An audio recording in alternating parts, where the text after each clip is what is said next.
Hello guys, 10ই December ছিল আমার ফ্রেন্ডের বার্থডে। তো রেডি হয়ে বাড়ি থেকে বেরিয়ে আর ব্লগটা স্টার্ট করিনি, একবার রেস্টুরেন্টে গিয়ে ব্লগটা স্টার্ট করলাম। দেখো রেস্টুরেন্টটা তোমাদেরকে ঘুরিয়ে দেখিয়ে দিচ্ছি। আর আশেপাশে ছিল দেখো প্লেস অনেকগুলো সুন্দর সুন্দর, যেখানে ফটো তোলার জন্য। আর এখানে সবাই ফটো তুলে নিচ্ছে, আমার ফটো তোলা তো হয়ে গেছে। তারপরে আমি ব্লগটা স্টার্ট করে তোমাদেরকে আমি দেখিয়ে দিলাম। আর দেখো এখন ফ্রেন্ডের কেক কাটা হবে। তো কেকটা দেখো আনতে আনতে রাস্তার মধ্যে কেকটা খারাপ হয়ে গেছে, কিন্তু কেকটা খুব সুন্দর ছিল খেতে। অনেকটা দূরে কেকটা নিয়ে গেছিলাম বলে কেকটা এক সাইডটা পুরো খারাপ হয়ে গেছিলো, তাও চেষ্টা করলাম কেকটা ঠিক করার জন্য। তো কেকটা ঠিক করার পরে এখন কেকটা কেটে নেব। তো কেকটা কেটে নেবার জন্য এখন জ্বালিয়ে নেওয়া হচ্ছে। স্পার্কেলটা জ্বালাতে গিয়ে একদম স্পার্কেলটা জ্বলছিল না।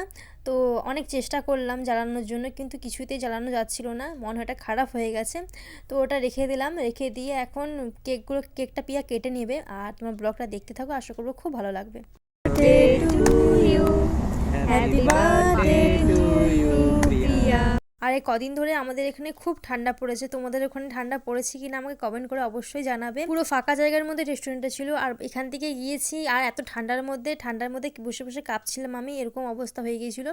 তো আমি তো কোনো স্কার্ফ নিয়ে যেতেও ভুলে গেছিলাম, তাই রাস্তাতে আমার খুব ঠান্ডা লাগছিল। এখন কেকটা কেটে সবাইকে খাইয়ে দিচ্ছে। আর দেখো স্টার্টারও চলে এসছে, আর মেন কোর্স এখন আসেনি। আর সবাই বসে বসে গল্প করছিলাম, তারপর মেন কোর্স চলে এসছে। আর বিরিয়ানি খেয়ে চলে যাওয়া বাড়ি। বিরিয়ানিটা খেতে ভালো ছিল, কিন্তু আমি নিয়ে নিয়েছি আমার প্লেটের মধ্যে। আর চিকেন আলুটা অনেক কি শক্ত ছিল, গ্রেভিতে মাখিয়ে এখন স্টার্ট করেছি খাবার গিয়ে। খুব এনজয় করলাম আর খেতে খেতে অনেক গল্প করছিলাম। আর আজকের ভিডিওটা এই পর্যন্ত, দেখা হচ্ছে তোমাদের সঙ্গে নেক্সট কোনো ভিডিওতে। আশা করো ব্লগটা তোমাদের খুব ভালো লেগেছে। আর তোমাদের ভালো লেগে থাকলে অবশ্যই আমার চ্যানেলটিকে সাবস্ক্রাইব করে দেবে, আর একটা লাইক কমেন্ট করতে ভুলবে না। দেখা হচ্ছে নেক্সট ভিডিওতে, বাই।